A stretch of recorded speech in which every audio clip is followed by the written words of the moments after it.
aadaa Oromoo keessatti ilmoon namaa kun uumama hundaaf bakka kenna, uumama hunda dhageeffata, uumama hunda sirnaan ilaalaa nagahaan jiraataa jechuudha. Misooma inni jennu, diinagdee inni jennu kun kana keessaa baha, kana keessaa dhalataa jechuudha. Yoo uumamni hundi nagaa qabaatan kana gochuu beektaa seera raammoo raaratti jedhee raammoo ijaan mul'atuuf ijaan hin mul'anneefi seera tume, seera mukaa mokonnoo jedhee seera bosonaa fi bineensa bosona keessa jiraatu, kalafa keessa jiraatu dabalate, seera dheedaareeraa jedhee yookiin seera maddaa margaa jedhe seera bishaanii fi waan bishaan keessa jiraatu kana hunda uumamaaf bakka waan kennuuf yoo kun hundi eegame misoomni jiraa jechuudha. Yoo kun hundi eegame diinagdeen jiraa jechuudha. Ilaalchi Oromoon diinagdeef qabu isa kana nama sadarkaadhaan qooduun hin jiru gadaa keessa, nama gartuudhaan ka adda qoodu kun gadaa Oromoo keessa hin jiru beektaa. Warra olaanaa, warra jiddugaleessa, warra gadaanaa gabaabaa dheeraan yookiin warra akkasii gosa gadaan gosa olaantuu jechuun hin jiru. Namooma irratti ijaarame gadaan kun. Nama miti bineensa kaaniifuu jenne miti, namooma irratti ijaarame waan ta'eef gadaa keessa wanni akkasii hin jiru jechuudha. Sirni burjaazii, sirni akkasii kun gadaa Oromoo keessa, aadaa Oromoo keessa hin jiru. Nama kamiiyyuu ta'e, gosa kamiiyyuu ta'e, biyya kamiiyyuu dhufe aadaaf duudhaa Oromoo kana barbaada jennaan lakkii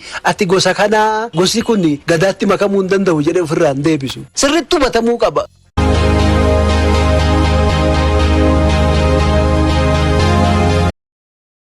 Itiyoophiyaan biyyoota dhaabbata tokkummaa Afrikaa duraanii gamtaa Afrikaa irraa hundeessan keessa addureedha. Dhaabbanni gamtaa Afrikaa jabaatii miila lamaan akka dhaabbatuuf Finfinneen aarsaa olaanaa baaftee jirti jedhan hayyuu fi barsiisaan barnoota siyaasaa fi hariiroon alaa Bafiqaaduu Dhaabaa. Gamtaan Afrikaa gaheen Itiyoophiyaan nageenya Afrikaa fi gaanfa Afrikaa kabachiisuu irratti qabaachaa turte ilaalcha keessa galchuudhaan raayyaan ittisaa Itiyoophiyaa shororkeessitoota ittisuudhaaf jecha Soomaaliyaa keessa akka turuuf tumsuu qabaa jechuudhaan dubbatanii jiru. Dhimma kana akkanatti qindeessinee jirra. Ani Bafiqaaduu Dhaabaa jedhama. Barnootaan nama political science fi walqunnamtii addunyaadha. Amma kaadhimama PhD. Nama Itoophiyaa keessa jiru warra Afrikaa warra garbicha ta'anii slave Ameerikaa keessa, Laatiin Ameerikaa keessa, achi darbee Eeshiyaa keessa namni jiru hunda kolonializimiin mo'atame jedhamee yaadee hin beeku. Maalifi softweerii namarratti hojjechaa turan. Nama adii waaqa gaditti namni mo'atee yaadame hin beeku. Garuu Itoophiyaan kana waan hojjetteef kana godhuun ishii kabaja guddaa qabdi, akka fakkiitti ilaalama ture. Afrikaan Itoophiyaan keessattuu ilaalama ture. Kanaaf Afrikaan baay'een Itoophiyaa akka almost hangafa isaanii symbol of resistance akkasitti ilaalamaa turte Itoophiyaan. Kanaaf Itoophiyaan humna kanatti fayyadamtee Afrikaan baay'een isaanii akka kolonii jala bilisa ba'an diplomatically hojjette, nama leenjisuun morally materialiinis gargaaruudhaan hojjette, fakkii guddaa hojjette, eeyyuunis immoo karaa eegii dhaabbateen booda bu'aa baasii guddaa hojjete. Itoophiyaa alatti yaadamu. Afrikaan maaliif yeroo sun wal qoodanii bakka lamatti blookii lamatti qoodaman Afrikaan. warri Ingilizii jala turan Ingiliza deeggaru ture, warri Faransaayii jala Faransaayii warri shakku ture, wal sodaatu ture. Itoophiyaan jara kan lachuu walitti fiddee araarsitee tokko gootee asirratti akka Girigooriyaaniitti jechuudha bara 1963 asirratti dhufanii mootummaan 33 waliigaltee mallatteessanii warra bilisa ta'an jechuudha. Afrikaa Ibretti asitti dhaabanii kun Afrikaa OAU Organization for African Unity ka jedhu asitti dhaabanii hojiin inni jala qabeen tokko karaa siyaasaatiin walitti dhufu, ikonomiidhaan immoo walitti hidhuudha ture.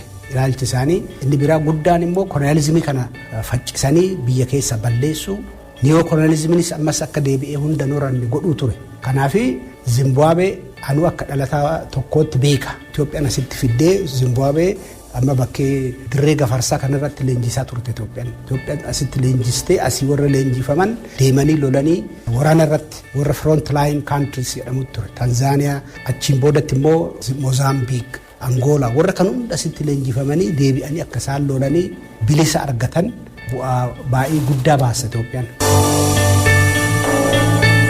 Itoophiyaan fudhatama qabduun bakkee addunyaa irratti qabdutti fayyadamtee bakkunda irratti Afrikaa Union irratti UN madaraka UN irratti hunda fayyadamtee dhiibbaa Itoophiyaan gooteen Afrikaan baay'een isaanii bilisa ba'aniira. Kana keessatti gahee guddaa katabate OAUdha. Akka ogeessattis akka naannoo sun beekuttis Itoophiyaan odoo jiraachuu baatte biyyi Somaaliidhaan kun silaarra gahuu hin danda'an ture. Itoophiyaan karaa baay'eedhaan karaa dippiloomaasii, karaa wotaaddaraa hunda gootee Alshabaabii kanas cabsuudhaan mootummaan Somaalee kun akka inni jabaatee ba'u gooteera. amma dhiyoo kana Itoophiyaan Somaalilaandii wajjin waan walii galtee mallatteessite asitti Somaaleen amma ji'a tokkoon boodatti yeroo amma wattaaddarri wal geeddaru Itoophiyaan dhufuun qabduu jettee yaaddee at least officially statementii baasteera isa push godhuutti jiru garuu Itoophiyaan hin jirre jarri kun at least Moqodishoo gadi ba'anii hojjechuu hin danda'an kanaaf amma maal Itoophiyaan ka godhuu qabdu duraanis ka godhamuu qabu Itoophiyaan humna igaadiitti fayyadamaa turte Itoophiyaan reefu akkuma kaasaa turre Afrikaa hibret kan jedhu kana kadhaabees Itoophiyaadha yayyabee waan hunda godhee dippiloomaatiikaarii gargaaree akka Afrikaan bilisa taatu ka godhe Itoophiyaadha achi boodattis rakkoo uumamu hunda Afrikaan yuuniyeniin kun akka inni diigamne ka goote Itoophiyaadha kanaaf Itoophiyaa atiink Afrikaa hibretii keessattis Ijiptiin naannoo kana yoo dhuftee Ijiptiin nagaa fiduu hin dandeessu maaliif seenaa keessatti ilaalle Ijiptiin fedhii mataa ishii qabdi fedhiin mataa ishii kun immoo yoo as dhufte nagaa buusuu odoo hin ta'in warra ollaarratti dhiibbaa uumuudha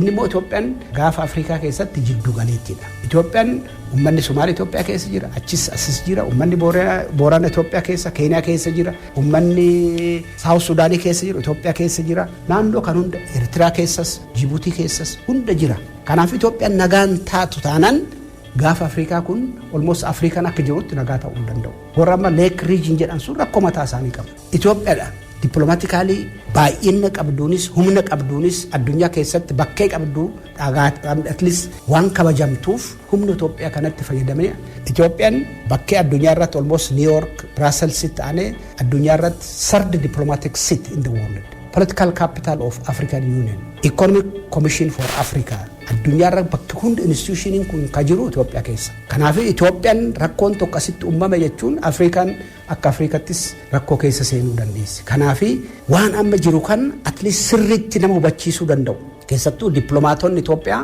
sirriitti artikuleet godhuu danda'uu qaban yeroo baay'ee simaa ture yeroo tokko jala qabame waan dhaabbatu odoo hin ta'in dhimmi kun foreign policy Itoophiyaa keessatti hammatame odoo addaan hin citin itti fufiinsa qabaachuu danda'uu qaba eenyudhaani dippiloomaatota keenyan eenyudhaani uummata keenyan people to people diplomacy diasporaan keenya kanarratti hojjechuu danda'uu qaba ambaasaaddarii ta'uu danda'uu qaba kanaaf igaadi irratti Itoophiyaan har'a sumana guddaa qabdi igaadi irratti sirriitti hojjetamuu qaba rakkoon dhufu kun Greater Somalian yoo kaate lammaffaa Itoophiyaa bichaa miti Keeniyaanis Northern District Frontiers ka jedhamu Keeniyaa akkuma jirrutti gaarrisaa kana tuqee booyyalee kana walitti qabe hunda isaa tuqa Keeniyaanis nagaan taatu kanaaf kana sirriitti nama artikuleet godhee himuu danda'u nama dhugeeffachiisuu danda'u nama dandeettii qabu nama dhagaatama qabu at least ofitti hammachuu danda'uu qaban kanaaf dippiloomaatonni keenya akkanatti leenjifamanii teknoolojikaalii saavii danda'uu danda'u barreessuu dubbisuu danda'uu qaban nama taasa'anii at least nama akka namni nama dhugeeffatu godhuu danda'uu qaban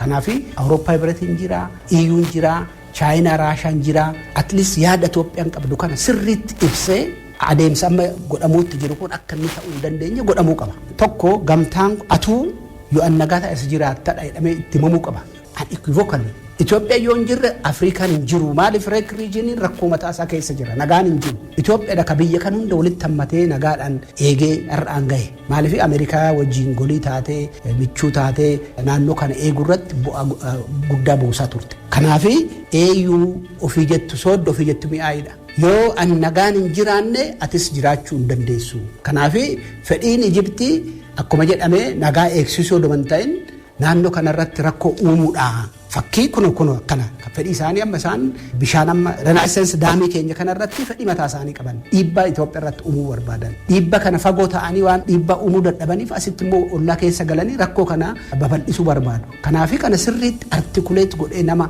himuu danda'u nama dhugeeffachiisuu danda'u rakkoo Itoophiyaa irratti dhufuu danda'u ashabbaariin kun fiduu danda'u shororkeessitoonni kun fiduu danda'an Itoophiyaan ofirraa eeguu mirga qabdi kanaaf at least innis akka opshinii lammaffaa irratti wal biratti waliin deemuu akka danda'u irratti godhame dhiibban strong addunyaa irratti diplomacy that is not backed by force is useless jedhama diplomaasiin humna waraanaatiin yoo ittifame malee fiixan ba'uu hin danda'u kanaaf Itoophiyaan dippiloomaatiikaalii karaa kanaan hojjechaa humnaanis immoo of cimsitee uummata ofii saayikooloojikaalii qopheessitee waan barbaachisaa yerumaan itti qophaa'anii dhiibbaa gar hundaan irratti uumuu danda'uu qaban. bakka haqni hin jirre bakka dhugaan hin jirre qaroominni hin jiru. Namni sammuun isaa gidiraan guutame qaroo ta'uu hin danda'u. Ofillee fayyadu biyyallee fayyadu ameet amanama. Wanni qaroominni kan argamu sammuu dhuwaa sammuu qulqulluu keessaa qaroominni ba'a. Beekumsi madda. Bakka haqni hin jirre bareedummaan hin jiru jaanna. Bakka haqni hin jiraanne jagnummaan hin jiru jaanna. Namni kan ofitti amantummaa qabaatu kan jagna ta'ee waan tokkotti xiyyeeffatee hojjetu kanii kaayoo dhaabbateefillee of kennuu danda'u. Sammuu qulqulluu fi bakka haqni jirtu ofitti amantummaanis jira jedhee amanama. Bakka haqni jirtu tokkummaanis jira jedhee amanama. Kanaafuu tokkummaa kan arbisu maal? Wal amantii dhabuu, wal sobuu, wal shakkuu, sammuun dharaan guutame dhugaa sin argu, rakkina sin argu, fala sin argu. Kanaaf bakka haqni hin jirre bakka dhugaan hin jirre qaroominni hin jiru. Namni sammuun isaa gidiraan guutame qaroo ta'uu hin danda'u.